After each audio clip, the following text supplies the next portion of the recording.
My brother Adrian raised his champagne glass, and everyone around the table laughed. My father laughed loudest. Then the restaurant manager approached with the evening newspaper tucked beneath his arm. "Mr. Mercer," he said, staring at me rather than my father, "I believe your daughter is on the front page." Dad snatched the paper from him. His smile disappeared before he finished reading the headline. Tech entrepreneur Maya Mercer unveils $3. 8 billion river district. My photograph filled half the page. My mother stopped adjusting the diamond bracelet on her wrist. Adrian's wife lowered her glass. My younger sister, Chloe, stared at me as if the woman sitting beside her had been replaced by a stranger. Dad read the final sentence twice. Then he looked at me, his face drained of color. "Mercer Industrial Systems," he whispered. "The investment group that bought my company." He couldn't finish the question. I folded my napkin, placed it beside my untouched dinner, and met his eyes. "Yes, Dad," I said, "that company belongs to me now." But that wasn't the part that frightened him most, because before the evening ended, he would learn that I hadn't come to celebrate Adrian's promotion. I had come to stop my family from destroying the last thing my grandfather had left behind. 3 days earlier, I had been sitting on the floor of my apartment in Portland, surrounded by maps, engineering reports, and half-empty cartons of Thai food. Rain tapped against the windows. Beyond the glass, cranes moved slowly above the Willamette River, their warning lights blinking through the mist. From where I sat, I could see the steel skeleton of North Bank Commons rising from what had once been an abandoned shipping yard. Most people in the city knew it as the largest redevelopment project in Oregon's history. My family knew it as that construction mess near Maya's apartment. They had no idea I owned the apartment. They didn't know the entire top floor belonged to me or that I had chosen to live there because it overlooked the project I had spent 12 years fighting to build. They certainly didn't know I was the founder and majority owner of Alder Horizon Technologies, the company leading the redevelopment. To my family, I was simply Maya, the quiet, unmarried daughter who carried the same leather bag for 10 years, drove an old electric hatchback, and refused to buy anything with a designer label displayed on it. I was 41 years old, and my mother still spoke to me as if I were going through a disappointing phase. My father, Victor Mercer, had built Mercer Industrial Systems from a small machine shop into one of the largest manufacturers of water pumps and industrial filtration equipment in the Northwest. When I was a child, the factory seemed enormous.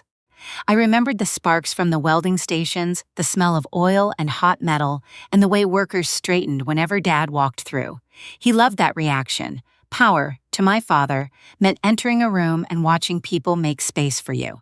He expected Adrian to inherit that power. My older brother had been given a corner office at 28, an executive title at 30, and permission to make expensive mistakes that other employees would have been fired for. Adrian liked tailored suits, private clubs, and telling people he had factoring in his blood. In reality, he had never operated a single machine on the production floor. Chloe, my younger sister, owned an event planning company that specialized in luxury weddings. She was charming, beautiful, and talented at turning every conversation toward herself without appearing rude. Our mother, Celeste, considered Chloe proof that she had raised at least one daughter correctly. Then there was me. I had studied environmental engineering and computer science instead of joining the family business. I developed software that allowed old buildings to cut their energy and water consumption without expensive reconstruction. Dad called it idealistic computer nonsense. My first company operated from a borrowed office above a bicycle shop. For 2 years, I slept on a folding mattress and paid myself less than my newest employee. My parents visited once. Mom complained about the stairs. Dad looked around for 10 minutes, then asked whether I was ready to stop pretending and accept a position at his factory. I said no. He never visited again.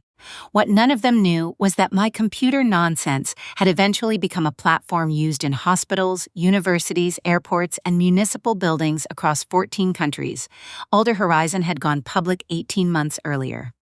Because most of my ownership sat behind trusts and holding companies, my personal wealth was rarely discussed. I preferred it that way. Public attention attracted people who wanted access rather than connection. My family had already taught me how painful that difference could be.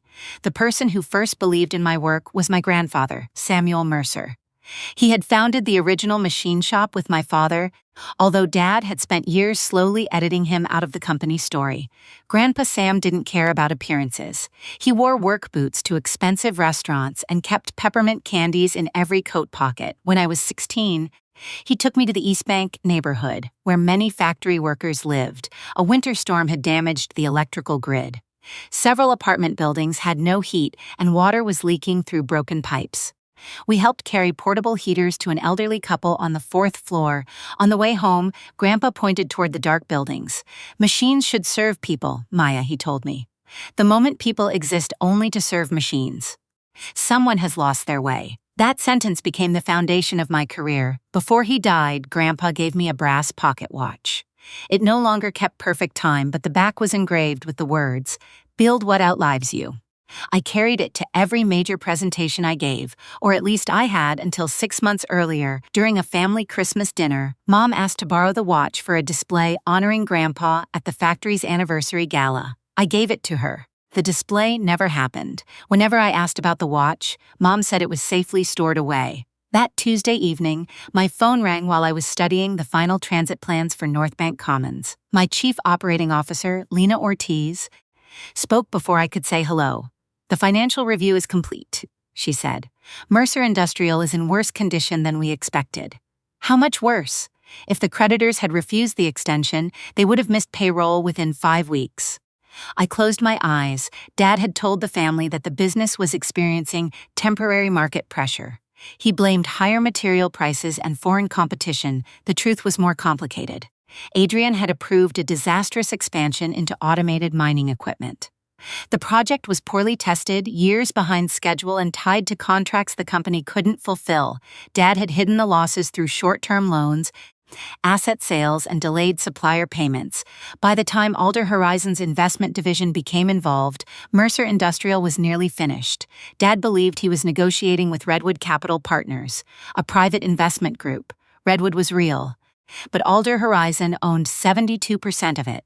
I had created the structure years earlier to invest in companies that produced equipment necessary for sustainable infrastructure.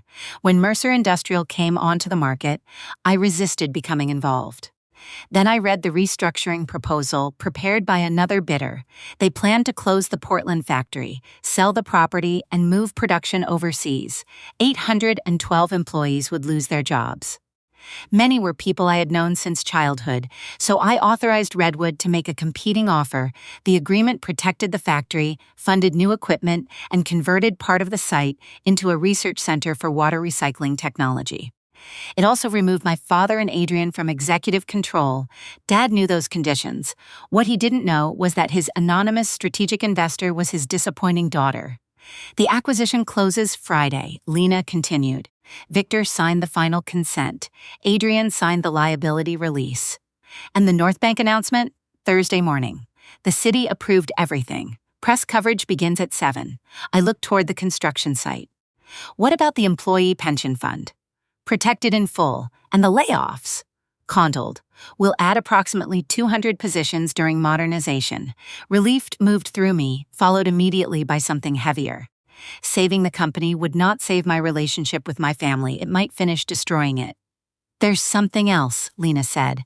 Chloe's company submitted an invoice to Mercer Industrial for $940,000.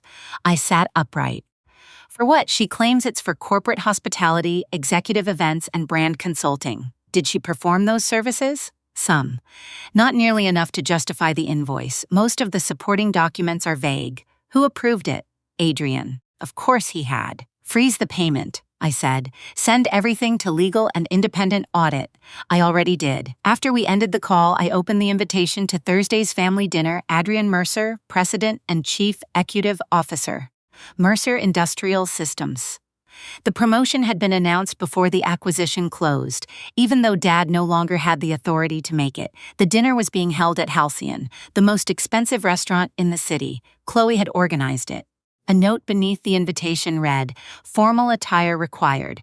Let's make the family proud." I almost declined. Then I thought about the fraudulent invoice.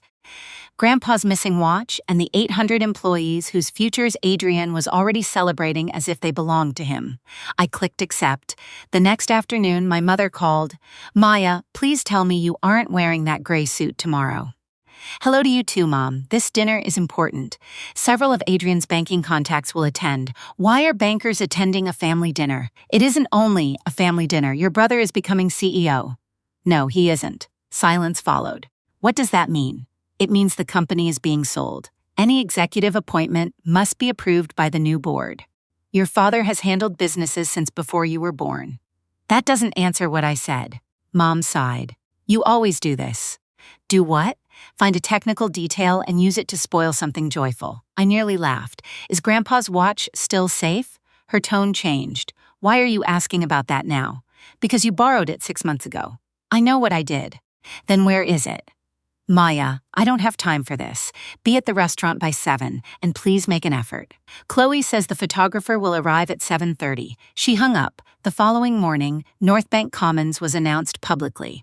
By 6:30, my phone was vibrating continuously. The project included 12 residential buildings, a technology campus, 2 public schools, a riverfront park, and a closed-loop energy system capable of supplying power during grid emergencies. 30% of the apartments would remain permanently affordable. The redevelopment would create more than 6,000 construction jobs and nearly 3,000 permanent positions. At the center stood Sam Mercer Innovation Hall, named for my grandfather. The first article focused on the project. The second focused on me. By noon, financial reporters had connected enough corporate records to estimate my ownership in Alder Horizon. The number they published was larger than I expected and less precise than they pretended. Still, it was enough to change the way strangers looked at me. My family didn't call. I assumed they hadn't seen the news. That was possible. Dad rarely read online publications. Mom spent the morning at a charity luncheon, and Adrian was too busy preparing to celebrate himself. At 6:55 that evening, I arrived at Halcyon. The restaurant occupied the 32nd floor of a downtown hotel. Crystal lights glowed above dark wooden tables. Beyond the windows, the city stretched beneath a violet sky. I wore the gray suit. The hostess smiled the moment she saw me. "Ms. Mercer, your family is in the private dining room." As I approached the room, I heard Adrian speaking. "Once I'm officially in charge, we'll separate the profitable divisions from the dead weight." One of his guests asked, "What does your investor think?" "They're financial people. They'll follow my recommendations." I entered before he could say more. Adrian looked me up and down. "You wore gray. I'm touched that everyone has been tracking my wardrobe." Chloe came toward me in a red silk dress. "Please don't start anything tonight. I just walked through the door." "Yes, but you have that expression." "What expression?" "The one that says you know something everyone else doesn't." She kissed the air beside my cheek. Then I saw Grandpa's pocket watch hanging from a gold chain around Adrian's neck. For several seconds, I couldn't breathe. He noticed me staring and lifted it proudly. "Nice, isn't it? Where did you get that?" "Mom gave it to me this afternoon." Mom approached, smiling too brightly. "It belonged to the founder of the company. Adrian is taking over the company. It's appropriate. You told me it was safe." "It is safe. You borrowed it from me." Her smile tightened. "It belonged to my father. He gave it to me before he died. He gave you many things because he worried about you." The word struck harder than I expected. "Worried about me?" "You were always uncertain, always chasing unusual plans. Adrian is carrying on the family legacy." Dad joined us. "Not tonight, Maya. I asked for my property back." He glanced at the watch. "Your grandfather would want the new CEO to wear it." "Adrian isn't the new CEO." My father's jaw hardened. "There you go again." Nearby conversations began to quiet. Adrian slipped the watch into his pocket. "You can't stand seeing someone else succeed." I looked at him. That must be it. Chloe took my arm and guided me toward the table. "Sit down. Smile. Try to behave like part of the family for one evening."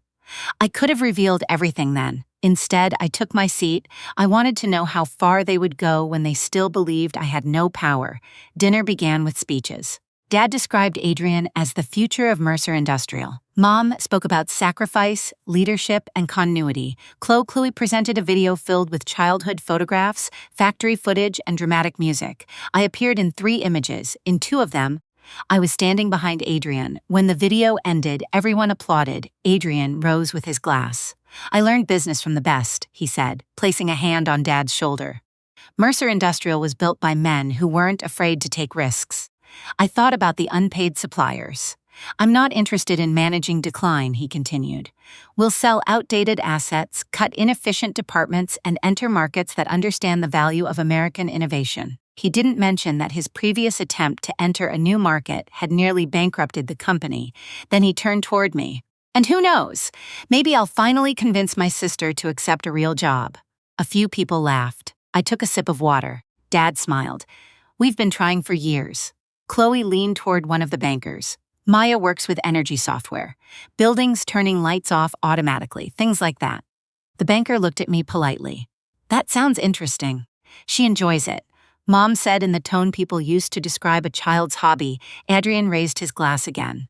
"To family, and to knowing the difference between ambition and fantasy." Everyone drank except me. The appetizers arrived. For 20 minutes, I listened as Adrian explained plans he no longer had the legal power to implement. He intended to dismiss 140 employees, sell the research division, and move part of the factory to Nevada. Dad nodded approvingly. When I asked what would happen to the workers, Adrian shrugged. "Businesses aren't charities." "No," I said, "but executives are responsible for the damage caused by their decisions." He smiled. "You would understand that if you had employees." I had more than 11,000. Before I could respond, Chloe displayed photographs of the new house she and her husband were buying. The property overlooked the river and included a glass wine cellar, a theater, and an infinity pool. "The deposit clears tomorrow," she said. "With the payment from Mercer Industrial?" I asked. Her smile flickered. "What payment?" "The $940,000 consulting invoice."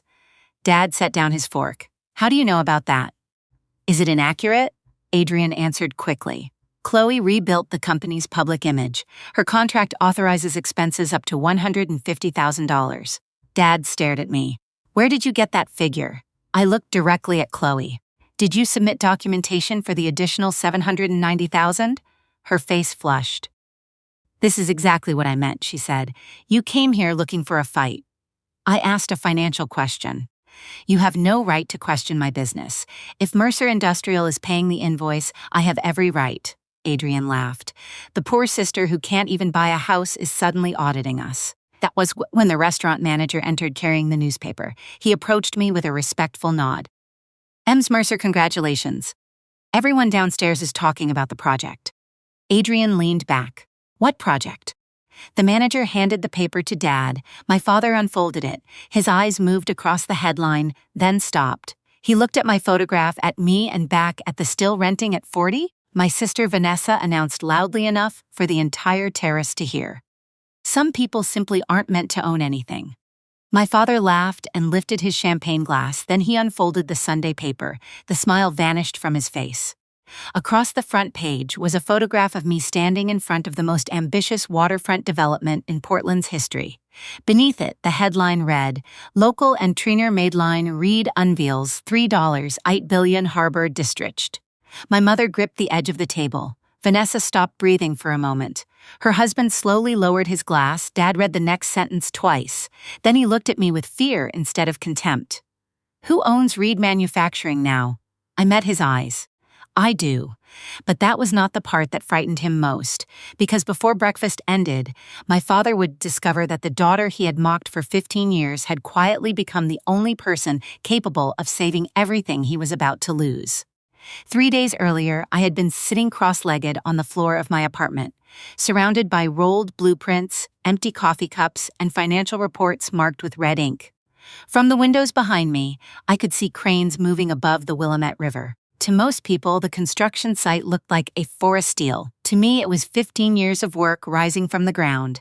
My name is Madeline Reed. I was 41 years old, unmarried, and, according to my family, unsuccessful. They knew I worked in urban development. They assumed that meant I attended community meetings, drew plans no one built, and spent my time arguing about bicycle lanes. They did not know that I was the founder and majority owner of Northline Development Group. They did not know that Northline had completed affordable housing, clean energy infrastructure, and transit projects in 8 states. They did not know I owned the apartment where I lived, the building beneath it, or several neighboring properties. Most importantly, they did not know that the massive waterfront project visible from my windows belonged to my company. I had kept my success private for several reasons. At first, I was afraid of failing publicly. Later, I realized privacy gave me something money rarely could: the ability to see people clearly. No one behaved carefully around the woman they considered ordinary. My father, Charles Reed, had built Reed Manufacturing from a small metalworking shop into one of Oregon's most recognizable suppliers of structural components. His steel brackets, beams, and fastening systems had been used in bridges, hospitals, warehouses, and public buildings across the Northwest. When I was young, Dad spent 12-hour days at the factory. By the time I entered college, he had become wealthy enough to forget what it felt like to struggle. He started measuring people by what they displayed. A successful man owned the right car. A successful woman married the right man. A successful child made the family name look more impressive. My mother, Judith, had perfected that philosophy. She could identify the designer of a handbag from across a restaurant, but she could not remember the name of the first housing project I completed. My younger sister, Vanessa, became everything my parents wanted. She married Grant Holloway, whose family owned several car dealerships. She sold luxury properties, wore expensive clothes, and documented every holiday as if a magazine had hired her to prove she was happy. Vanessa had spent most of our adult lives turning my choices into jokes. My train pass meant I could not afford a car. My simple clothes meant I had no taste. My decision to remain unmarried meant no one had chosen me. My apartment meant I could not qualify for a mortgage. She was wrong about all of it. But correcting her had never felt worth the effort. The only person in my family who had understood me was my grandfather, Arthur Reed. He had started the original metalworking shop with my father. He was not educated in the formal sense, but he could look at a damaged machine and understand exactly which part was carrying too much strain.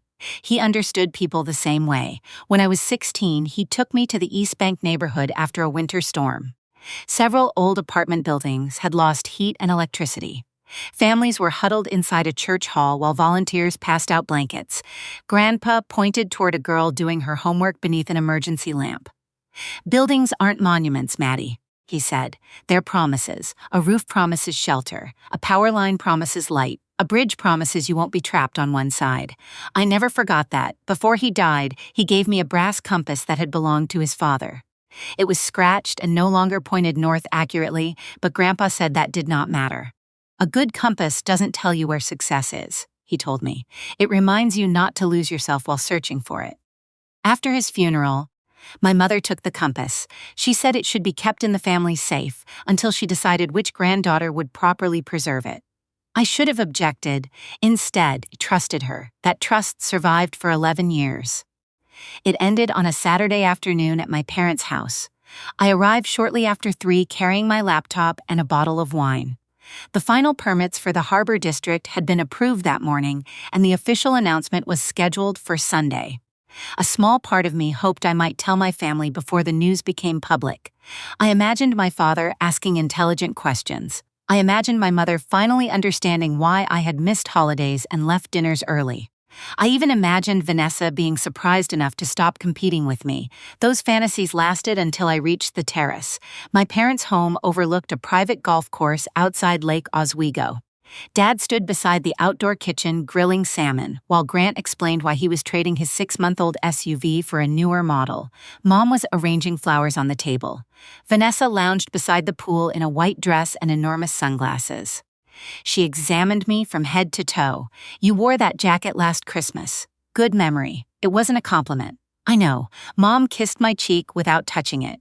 "You could have made more effort, Madeline." Vanessa invited important people. I looked around. The important people were Grant, my parents, and one of Dad's business associates. "I didn't realize this was a state dinner," Vanessa laughed. "This is why I worry about you. You hide discomfort behind sarcasm." "What discomfort?" She lowered her sunglasses, "Being the only person here who hasn't moved forward." Before I could answer, Dad called everyone to the table. For the next 20 minutes, the conversation revolved around Vanessa's newest sale, a glass mansion overlooking the river. "The commission alone is more than some people earn in a year," she said. Her eyes moved toward me. Grant asked, "How's the community planning thing going?" "Urban development," I corrected. "Right." My company received final approval for a major project this morning. Dad did not look up from his plate. Speaking of projects, Vanessa may represent the new condominiums near the marina. That could be 12 million in commissions, Mom said proudly. Vanessa smiled at me. Maybe I can find you a studio when they finish construction. I already have somewhere to live. You rent. I live in an apartment. That means you rent. Not necessarily. Vanessa laughed as if I had made a joke without realizing it. Dad wiped his mouth with a napkin. You should listen to your sister. Property is how adults build security. I'm familiar with property. You're familiar with theory, he said. Vanessa understands the market. The words should not have hurt.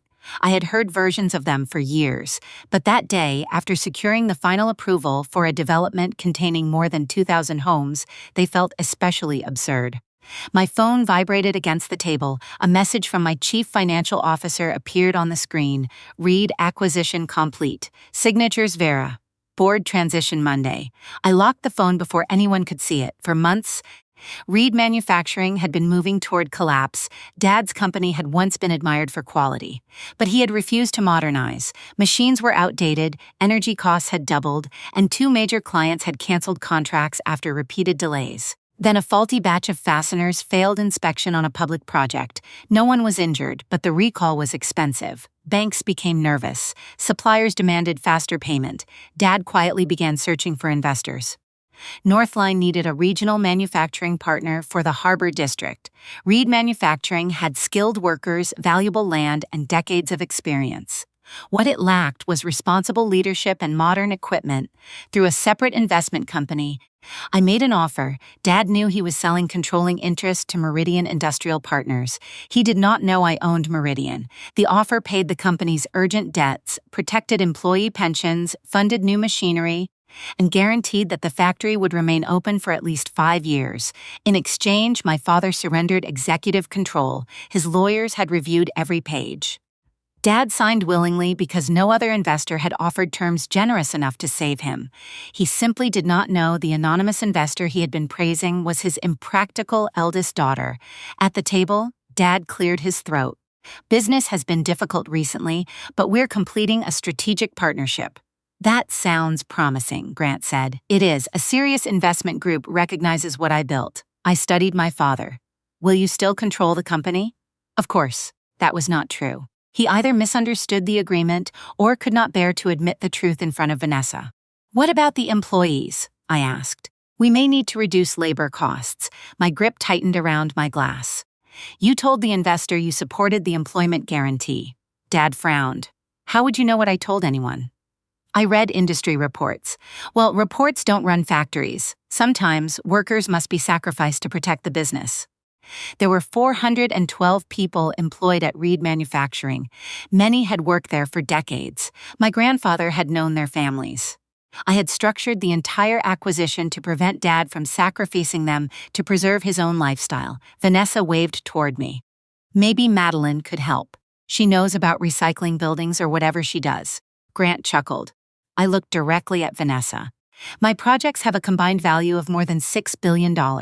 Is that what they tell you at nonprofit conferences? I don't work for a nonprofit, Dad sighed. We've had this conversation before. You chose a field with noble intentions but limited financial potential.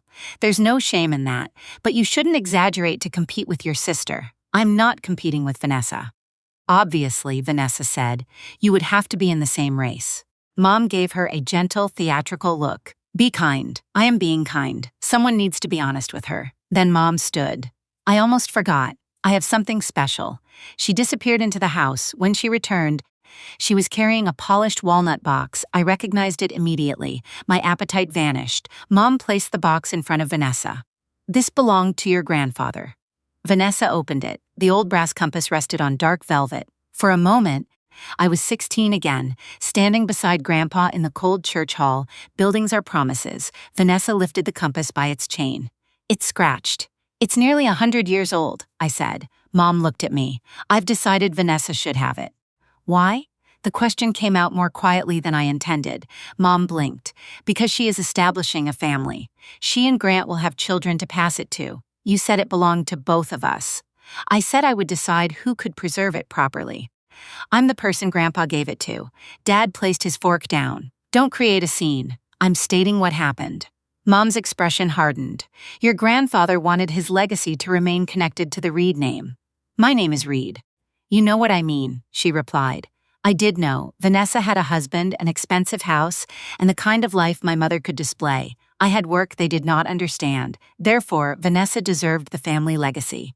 Vanessa fastened the chain around her neck. The brass compass looked wrong against her white dress. She touched it and smiled. It actually works with the outfit. Something inside me became very still. Not broken, finished. I opened my calendar. Come to breakfast tomorrow, I said. Dad glanced at me. Where? The observation gallery at Pier 9. 9 o'clock. Vanessa raised an eyebrow. Why? I want to show you what I've been working on. She smiled. Are you finally admitting you need Dad's help? No. I stood and picked up my laptop. I'm giving all of you one final opportunity to meet me before the rest of the city does. Dad laughed. What is that supposed to mean? You'll understand tomorrow. I left before anyone served dessert. No one followed me. That night, I went to Arthur's Cafe, a small diner near the East Bank neighborhood. It was not named after my grandfather, although I had always liked the coincidence.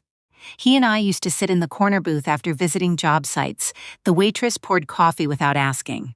Outside, rain painted the pavement black. I placed my final presentation on the table, but I could not read it. My eyes kept returning to the empty space where Grandpa's compass should have been. Eventually, one tear struck the first page, then another. I was not crying because Vanessa had received an object. I was crying because my family had spent years telling me, in 1,000 small ways, that the person I was would never be enough. My phone rang. It was my chief operating officer, Priya Shah. The newspaper profile is confirmed, she said. Digital edition at 8:45. Print copies are being delivered tonight. Did they include my estimated net worth? They insisted it was relevant. I hate that.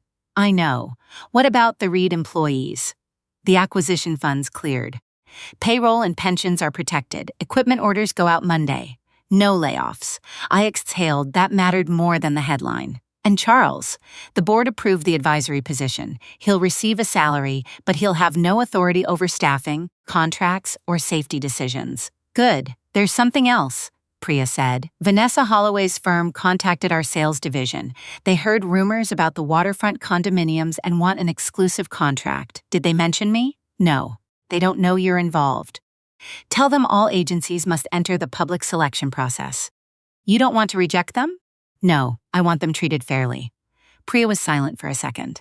That's colder than rejecting them. It isn't cold. It's professional.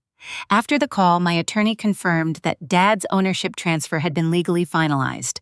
Once your identity is public, he warned, your family may claim they were deceived. They weren't. Meridian disclosed every material fact. Your father may still accuse you. My father accuses people whenever reality embarrasses him. Do you want to postpone tomorrow? I looked through the diner window toward the neighborhood Grandpa had shown me 25 years earlier. Several buildings still depended on failing power lines. Rent had risen. Families were being forced farther from their jobs. The Harbor District would not solve every problem, but it would create affordable housing, a public clinic, a school, local businesses, and a clean energy network serving thousands of residents. I had not built it to defeat my family. I had built it because Grandpa taught me that structures were promises. No delay, I said. Before leaving the diner, I wrote 3 rules on the back of a receipt: no family contracts without competition, no access to my name for social status, no reconciliation without accountability. I folded the receipt and placed it in my wallet. The next morning, I arrived at Pier 9 before sunrise. The observation gallery occupied the top floor of a restored shipping terminal. One wall was made entirely of glass, offering a panoramic view of the river and the construction zone. At the center of the room stood a large architectural model hidden beneath a charcoal-colored cloth. Screens around it displayed maps, energy systems, projected employment figures, and construction timelines. Priya found me adjusting a presentation slide. You have people for that. I know. You've been moving the same title 2 millimeters for 10 minutes. I'm nervous. About presenting a $4 billion development to the mayor? No. About your family? I nodded. Priya stood beside me. You don't owe them a performance. I know. You also don't have to make yourself smaller when they arrive. That sentence settled into me. At 8:38, the elevator doors opened. My father walked out first. He wore a dark suit and the expression of a man who believed he had been summoned to correct someone's mistake. Mom followed in pale blue. Vanessa and Grant came last. The compass still hung around Vanessa's neck. She looked around the gallery. "So this is where you work?" "One of the places." Dad checked his watch. "You said 9. It's 8:38. I have a meeting at 11. "Not anymore," I said. His eyes narrowed. Before he could respond, a project engineer approached. "Good morning, Ms. Reed. The mayor's team has arrived downstairs. National media will connect in 14 minutes. Ms. Shaw needs your approval on the final release." "Thank you, Daniel." Dad watched him leave. "Why is everyone asking for your approval?" "Because it's my project." Vanessa laughed. "Your portion of the project, the entire project."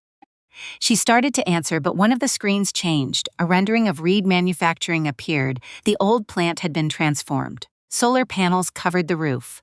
Electric furnaces replaced outdated gas systems. A rail spur connected the factory directly to the waterfront. New quality control laboratories occupied the eastern wing. Dad moved toward the screen. "What is that?" "The modernization plan. For my factory?" "Yes. How did you get internal drawings?" "The new owner provided them." His face tightened. "The sale is confidential." It was. Vanessa walked toward the windows. Cranes swung over the river. Hundreds of workers moved between concrete foundations and steel frames. She glanced at me. "Let me guess. You designed a garden somewhere." "I designed the district." "Madeline, stop." Her voice carried through the gallery. "You always do this. You use complicated words to make a small job sound important." Grant looked uncomfortable. "Vanessa, no. Somebody has to say it. She drags us here to look at a construction site as if that changes anything. She's 41, alone, and still living in an apartment." She smiled at me. "The poor sister can't even buy a house, but now she wants us to believe she built half of Portland." Dad smirked and reached for the newspaper beside the coffee service. "Enough theater, Madeline." He unfolded it. Then he stopped. The color slowly drained from his face. Mom stepped closer. "What is it?" Dad read the headline aloud. "Local entrepreneur Madeline Reed unveils $3.8 billion harbor district." No one moved. My photograph covered nearly half the page. Dad scanned the article. His lips parted as he reached the financial section. "This says Northline Development belongs to you." "It does." Mom took the paper from him. "It says your personal holdings are estimated at $1.2 billion. Estimates are rarely accurate." Vanessa stared at me. "You're a billionaire?" "I'm a developer. You told us you worked in planning." "I do. You live in an apartment." "I own the apartment and the other 36 units in the building. You take public transportation." "I helped finance the new transit line. Using it is not a sign of poverty." She looked toward Grant, but he appeared just as stunned. Dad pointed at the Harbor District model. "You paid for this?" "My company assembled the financing. Private investment, municipal bonds, federal clean energy funding, and pension funds." Mom lowered herself into a chair. "Why didn't you tell us?" "I tried to tell you about my work for years. You weren't interested until a newspaper attached a number to it." "That isn't fair," she whispered. "Yesterday, you gave Grandpa's compass to Vanessa because you thought I had failed." Mom touched her throat. "That had nothing to do with money. It had everything to do with what you think money should look like." Vanessa's shock began turning into anger. "So you let us believe you were struggling?" "I never told you I was struggling. You deliberately hid this. I kept my finances private. From your family. The same family that mocked my clothes, my home, my work, and my personal life." Dad stepped between us. "This can wait. I want to know why my factory is part of your presentation." The room became silent. He looked at the screen again, then at me. "Who owns Reed Manufacturing now?" "The controlling shareholder is Meridian Industrial Partners." "I know that." "Who owns Meridian?" "I do." His face changed. For the first time that morning, he did not look angry. He looked afraid. "You bought my company? You sold it. You hid behind another name. My identity was legally protected during negotiations. Your attorneys reviewed the buyer's financial capacity, operational plan, and ownership disclosures permitted under the agreement. You tricked me." "No. You received exactly the deal you signed." Dad's fist struck the table. "That company carries my name. It also carries 412 employees who deserve to know whether their pensions will exist next year. I built that business." And then you nearly destroyed it because modernizing felt like admitting you were wrong. Mom stood quickly. Madeline, don't speak to your father that way. How should I speak to the man who planned to fire 80 workers while keeping 3 vacation homes?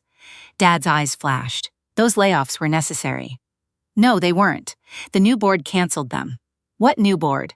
The one that replaced you yesterday. The words landed harder than I intended. Dad stared at me. You removed me? You surrendered executive authority in the sale. You'll remain as a paid advisor if you accept the company's safety, labor, and modernization standards. You expect me to work for you? I expect you to decide whether your pride matters more than the people who helped build your company. He turned toward the windows. His shoulders, once so imposing, suddenly looked tired. Vanessa recovered faster. She crossed her arms. At least my firm will handle the property sales. No, she blinked. What do you mean, no? Your agency may submit a proposal. I'm your sister. That does not qualify you to receive a contract worth millions. I'm the top luxury agent in the county. This project includes affordable homes, shared equity units, senior housing, and rental protections. Your firm has no experience with any of those. We can learn. Then demonstrate that in the proposal. Her face reddened. You're punishing me. Fair competition feels like punishment only when you expect special treatment. Grant looked down, hiding what might have been agreement. At that moment, Priya entered with the mayor, 2 city officials, and several members of the project team. The mayor shook my hand. Congratulations, Madeline. The city council's final vote was unanimous. Thank you. Priya touched a control panel. The cloth covering the model slipped away. The harbor district appeared beneath it.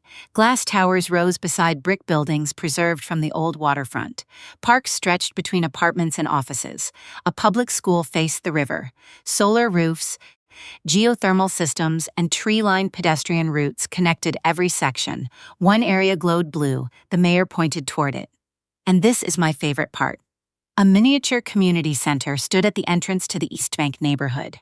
Its name was printed across the roof, Arthur Reed Community Work Center. Dad stared at it. The mayor continued. Job training, childcare, emergency power, legal support for tenants, and workshops for local trades. Madeline insisted it carry her grandfather's name. Dad's anger faltered. Mom covered her mouth. I looked at the compass hanging from Vanessa's neck. Grandpa's legacy was never about which granddaughter owned the largest house, I said. It was about keeping promises to people who had less power than we did. Vanessa's fingers moved toward the chain. For once, she had no immediate reply. The mayor and project team sensed the tension and moved toward the far side of the room. Pretending to study the model, Vanessa unclasped the compass. She held it out to me. Take it. I looked at her open hand. No, her expression tightened. It was yours. It was, but I don't want it returned because you discovered I'm rich. That's not why. Then tell me why. She opened her mouth, nothing came out. I waited. Vanessa slowly lowered her hand. That silence told me everything. The press conference began at 9. My family stood at the back of the gallery while I explained the project to reporters. I spoke about housing, jobs, energy security, and the promise to keep existing residents in the neighborhood. Not once did I mention my family conflict.